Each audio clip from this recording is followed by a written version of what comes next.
Satnam, familia Kundalini Yoga feliz y amado presente, pues como todos los días que estoy con ustedes compartiendo clases, hoy no deja de ser la excepción de poder compartir pues esta información que en lo particular, haciendo una remembranza no solo de los audios que he dejado con ustedes, pero también pues de aquellos caminos que he estado recorriendo y la información que estaba aprendiendo. Me he dado cuenta a lo largo de los años cuán importante pudiera ser adentrarse en eso que mencionaba, me parece que en el tercer audio o en el cuarto audio, ¿no? La clase en donde comentaba de la primera ley de las leyes del Kybalión, la ley del mentalismo, ¿no? Consideraría que dentro de las tantas enseñanzas en las que he podido experimentarme o he podido trabajar, la ley del mentalismo tiene un peso importantísimo. Es por eso que para mí en este curso, cuando yo propuse el temario, que es esencia vital del ser multidimensional, lo enfocaba o lo propuse desde este punto de vista, desde el enfoque mental, ¿no? Desde dentro de las diferentes oportunidades que tenemos de poder contemplar no nada más la realidad que nosotros queremos ver, sino las múltiples facetas o la gama de colores que hemos estado viviendo, experimentando y que han pasado en muchísimas ocasiones desapercibidas por nosotros porque vivimos inmersos en el pensamiento y no desde la mente, ¿no? Desde la conciencia. Haciendo una reflexión, obviamente en los audios que he compartido con ustedes, pues he hablado desde la base o la parte principal, que es atención en la respiración, cuyo proceso desencadena un montón de acciones, reacciones cuando somos conscientes de nuestra respiración, y de ahí obviamente pues las diferentes formas de manejar la respiración, como en el caso de Kundalini Yoga, ¿no? Que la respiración es una práctica principal para el desarrollo de esta tecnología, en donde obviamente lo que hacemos es circularla en diferentes vertientes, formas, cantidades, retenciones, eliminaciones y demás, ¿no? Y obviamente en los siguientes audios que he estado compartiendo, pues se ha hablado de lo que es enfoque mental, el cultivo de la mente, aquello que posiblemente pueda trabar a nuestra mente para el desarrollo de nuestra conciencia, en fin. Y hoy el tema que nos compete es hablar de la visión cabal, comprensión clara y lucidez de aquello en lo que estamos nosotros trabajando o aquello en lo que nosotros estamos pues comprendiéndonos de una u otra forma para poder saber qué es lo que estamos pues visualizando, ¿no? Y obviamente contemplando. Y quisiera empezar pues este audio con una frase que hace un tiempo también escuchaba y se me hizo muy simple la frase, pero cuando lo pone uno a la práctica pues se empieza a hacer un poco más complejo porque no estamos acostumbrados a operar desde la conciencia, ¿no? Desde la mente, sino estamos acostumbrados a operar mucho más desde la parte psicológica.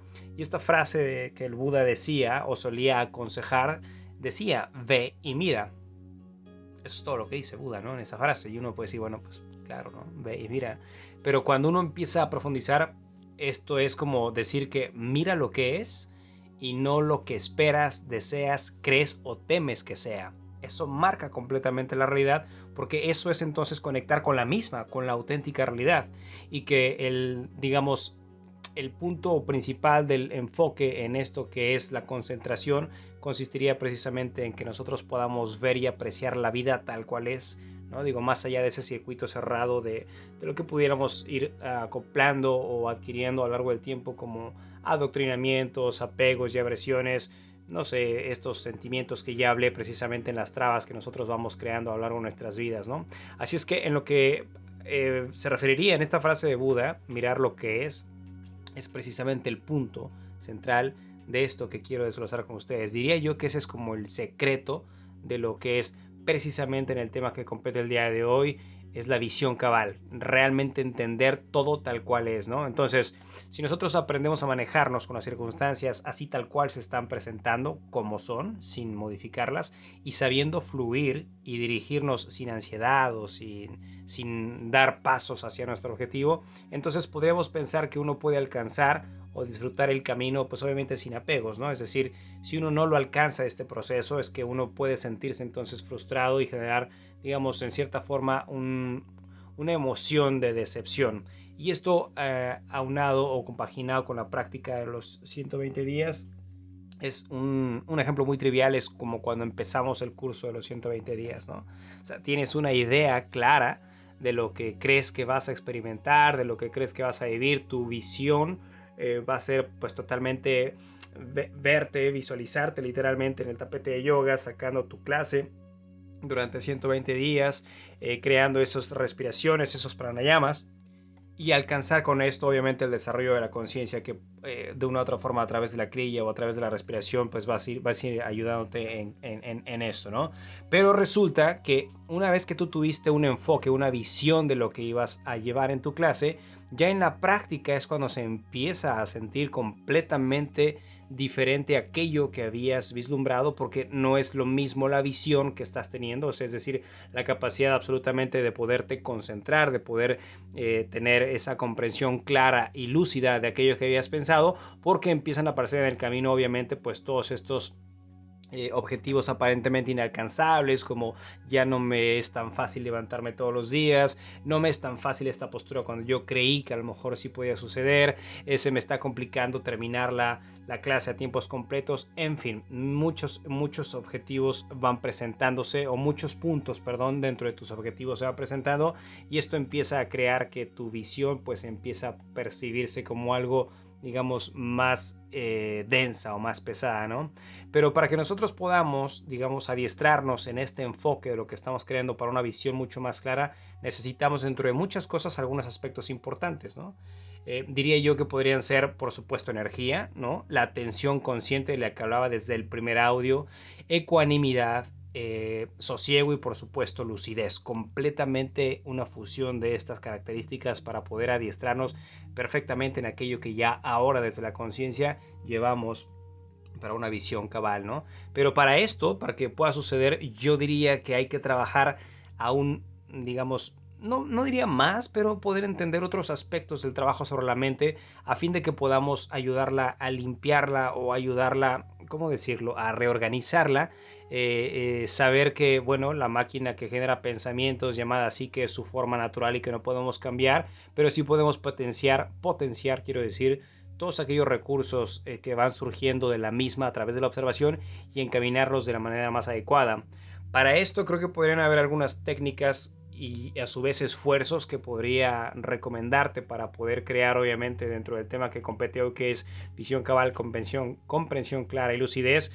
Pues hay algunas técnicas que se pueden complementar entre sí para poder ejercer este proceso. Número uno, diría yo, es la observación pues atenta e inafectada de los contenidos mentales, ¿no? O sea, cuando te vas al audio número uno, y estoy hablando de Anapana, es precisamente la observación sin identificación de aquello que está surgiendo, aunque lo que esté surgiendo sea algo muy denso o algo muy hermoso. Es simplemente no me afecto por nada de lo que está creando. Eso sería como una técnica a emplear en tus procesos de visión cabal. Número dos, muchas ocasiones se habla de voy a erradicar los pensamientos o voy a eliminar los pensamientos o voy a dejar de pensar. Desde mi punto de vista, no existe tal cosa como el voy a dejar de pensar. Es decir, posiblemente ya después de algunos años de práctica, de meditaciones, puedas llegar, ¿no?, a esa gran fuerza de voluntad de decir, no, yo pienso cuando quiero pensar y estoy en meditación cuando quiero estar en meditación, ¿no? Pero mientras no sea el caso, mientras no podamos hacer eso, hay que entender que es al principio imposible dejar de pensar por el simple hecho de querer dejar de pensar, porque lo que estamos haciendo en la primera técnica que te estoy compartiendo es meramente observar, no eliminar. Una vez que observas y no te identificas, no tienes por qué pensar en erradicar o eliminar pensamientos. Otra técnica que podría ser complementaria en este trabajo es no combatir los pensamientos negativos o insanos mediante más ideas que puedan seguir perturbando, ¿no?, o alterando tu psique. Precisamente este sábado pasado estaba participando, ¿no?, en una reunión con un grupo de personas, y justamente hablaba con una de ellas en cómo es que ella se estaba perturbando a sí misma con la cantidad de pensamientos que estaban fluyendo, y era tan increíble lo que estaba pues sucediendo en ella, que estaba contestándose a sí misma un pensamiento y veía otro pensamiento, y ese pensamiento se lo contestaba a ella de recuerdos del pasado, de la infancia, y de repente se iba un poco más allá y hablaba del abuelito, la abuelita y demás. O sea, se estaba haciendo una gran conversación en su mente, y lo que estaba haciendo es que estaba precisamente no estando en la observación y se estaba afectando de todos los contenidos mentales. Me digo afectando no en un sentido negativo, ¿no?, sino afectando en esa capacidad que tiene la psique cuando no se observa y cuando no se regula, de poderse crear historias y poder tan fácil en estos estados atemporales, ¿no? Poder mezclar pasados, presentes y futuros, ¿no? O sea, es una cosa muy loca, que de hecho me viene una de las reflexiones del maestro Eckhart Tolle, filósofo bastante reconocido, con libros maravillosos, y él en uno de sus libros que se llama, si mal no recuerdo, Una nueva tierra, él comentaba esta parte de que estaba un día sentado en el tren, iba camino a su universidad, y él pues venía un ratito trabajando en sí mismo, ¿no? Observando su mente, sus pensamientos, y justamente en ese trayecto, en ese viaje, se encuentra a un vagabundo que se sentó pues enfrente de él, y el vagabundo empieza a tener conversaciones en voz alta, pero se contestaba a sí mismo, ¿no? Y él mismo, Eckhart Tolle, al observar esto, decía, es que no encuentro ninguna diferencia entre aquel que se declara loco, o que la sociedad lo declara loco, aquellos que creemos que estamos cuerdos cuando tenemos exactamente los mismos caos mentales, solo que él, el vagabundo, se atreve a decirlos y nosotros no. Si nosotros pudiésemos tener estas conversaciones, ¿no? Digamos con la voz levantada o una conversación, veríamos cómo nuestra mente y la mente del vagabundo no hay una gran diferencia cuando no hacemos trabajos de observación, ¿cierto? Entonces, para esto, cuando nosotros estamos observando la naturaleza de la misma y no estamos batallando con erradicar pensamientos, sino que lo que hacemos es que cuando surgen pensamientos negativos o insanos mediante el cultivo de aquello que pueda revertir, sería pues la positividad o la sanidad de eso, ¿no? Y para esto entonces habrían, digamos, algunos esfuerzos conscientes que pudieras realizar para, ¿cómo llamarle?, para sanear tu mente y activar así los potenciales, digamos, más creativos que puedan surgir dentro de ti.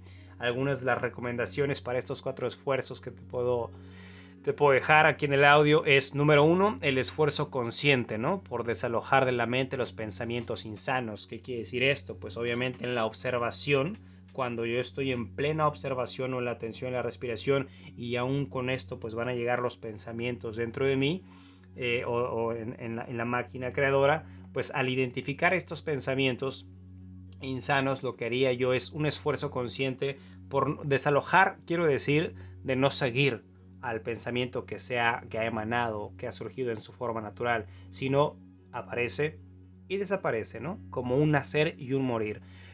Como siguiente esfuerzo podrías contemplar impedir que vuelvan a entrar. ¿Cómo es impedir que vuelvan a entrar? Vuelvo otra vez, atención en las fosas nasales, enderezar la postura, y con esto, mientras más llega un pensamiento, más vuelvo la atención y más vuelvo la atención. Por otro esfuerzo que podría seguirle a este es suscitar pensamientos sanos. Si de repente se te está complicando el poder generar esa concentración y están emanando estos pensamientos y estás siguiendo la hilada de pensamientos porque se te está complicando la observación, que al final esa es la práctica, ¿sabes? O sea, lo interesante de esto de Anapana es volver a la atención a la respiración, pero bueno, si eso sucede, pues entonces trata de revertir y que los pensamientos negativos pues se hagan sanos, es decir, vierte un pensamiento positivo por cada pensamiento negativo que emane, o vele el lado positivo al pensamiento negativo, cual sea el caso, ¿no? Es una forma, diría yo, como de hackear la mente. Y por último, pues en otro esfuerzo consciente sería poder cultivar y desarrollar ese hábito, ¿no? De poder aprender a hackear nuestra mente para poder contemplar la realidad desde aquello que nosotros, en esa plena observación, en esa plena conciencia, pues uno pueda beneficiarse de esto, ¿no? Al final, cada uno de nosotros debería aprender a servirse de la mente y no que nuestra mente se sirva de nosotros. Qué belleza de frase, ¿no? O sea, si nosotros tenemos algo llamado mente y algo llamado psique, ¿cuál de las dos queremos o querríamos? O te pregunto de ti, ¿cuál de las dos querrías que es la que esté gobernando tu existencia, ¿no? Si tú servirle a la mente o a la psique, o que la psique y la mente te sirvan a ti, ¿no? O sea, hablo a la conciencia. De ahí, por ejemplo, no sé si te acuerdas que hay una frase que antes decía, ¿cómo va la frase? Decía, el que controla su mente es un rey, aun si es mendigo, y el rey que no controla su mente es un mendigo, ¿no? O sea, no hay una gran diferencia entre una y otra opción cuando ambos, tanto el mendigo como el rey, tienen esa capacidad de controlar o descontrolar, ¿no? Entonces, si nosotros sabemos hacer esto, de observar bien lo que está surgiendo o en la medida que se pueda lo que está surgiendo en nuestra parte psicológica, entonces podríamos decir, ¿no?, que una mente muy trabajada a través de estas capacidades de observación, como no nada más Anapana, ¿sabes? O sea, también las meditaciones que tenemos después de las clases de las crillas en Kundalini Yoga, cada que trabajamos en estimular y trabajar, impactar, observar el lado psicológico, pues entonces una mente bien trabajada, estable y bien dirigida nos va a permitir a nosotros, ¿no?, cuando lo vas llevando a cabo, afrontar o vivir o llevar, ¿no?, la vida mucho mejor, estos problemas que van sucediendo, y saber con todo esto tomar una dirección oportuna, ¿no? Pero para esto tenemos que cultivar, pues, de una otra forma estos puntos, ¿cómo llamarlo? Estos puntos de sabiduría, diría yo, antigua, pero pues al final siempre son vigentes, que es la comprensión de todo aquello que es lúcido y que es profundo, precisamente a través de la observación. Entonces, si nosotros vamos a tener lo que es el desarrollo de la mente, como lo decíamos, el cultivo de la mente en el audio pasado, y pasamos por las trabas y queremos ahora tener pues algo claro y lúcido en lo que estamos llevando a cabo, pues tendríamos que saber que la clara comprensión del objetivo por el cual estamos llevando a cabo esta observación es definido bajo algo que va a elevarme o va a amplificar mi estado de conciencia, ¿no? Que la clara comprensión, de aquellos medios, o sea, con qué medios cuento para poder aspirar a ese objetivo, van a llevarme a esa conclusión. Y la clara comprensión también de poder adaptarme, ¿no?, a todo aquello que está sucediendo en mí, aprendiendo a fluir y obviamente encontrar siempre los menos, o la menor cantidad, diría yo, de resistencia, de no batallar, porque cuando estamos batallando, tanto en la parte de la meditación o como lo he dicho muchas veces con ustedes a través del yoga, pues entonces no estamos comprendiendo la pureza de nuestra práctica, ¿no? En cambio, cuando estamos llevando en esa fluidez y no estamos resistiendo, pues vamos a tener una comprensión mucho más clara de la idoneidad, o saber qué es en cada momento lo que más nos conviene o lo que más es oportuno, y sobre todo cuando lo idóneo es hacer o podemos dejar de hacer para convertirnos en algo activo y no pasivo, que involucre obviamente pues todo esto que estamos viviendo día a día y que nos puede llevar con facilidad a quedar absortos en nuestra existencia, ¿no? Entonces, pues obviamente en Kundalini Yoga tenemos infinidad de meditaciones, así como también tenemos infinidad de respiraciones. Cabe mencionar que en los procesos de respiración y en los procesos de meditación, los resultados pudieran ser de una otra forma diferentes, pero digamos que las consecuencias son las mismas, que es adentrarnos cada vez más en los océanos, ¿no?, de la conciencia. Y si nosotros dedicamos el tiempo a través de la meditación, ya sea meditación a través de una entonación en mantra o a través del silencio o a través del enfoque en la respiración, siempre va a ser como el método más fiable para desarrollar el enfoque diario de esa visión clara, es decir, algo lúcido, algo ecuánime, algo oportuno y algo constructivo. Si nosotros sabemos que cuando nos sentamos por experiencia directa a meditar, vamos a desarrollar la mente para poder reorganizar nuestra psique, entonces sabremos con esto, con el paso del tiempo, cómo drenar nuestro inconsciente y poder alcanzar estos estados, bueno, no alcanzarlos, primero verlos, los estados de ofuscación, para poder después crear en esa transmutación un estado de conciencia mucho más elevado, ¿no? Estas técnicas que nosotros tenemos en Kundalini Yoga a través de las meditaciones, pues son técnicas de vida, son técnicas, diría yo, como técnicas de artísticas para poderlas emplear en nuestra vida diaria y para poder nosotros impregnar nuestra vida cotidiana y nuestras actividades de todo tipo de actitudes que vayan en pro de nuestra existencia. Hay que tener una actitud meditativa, ¿no?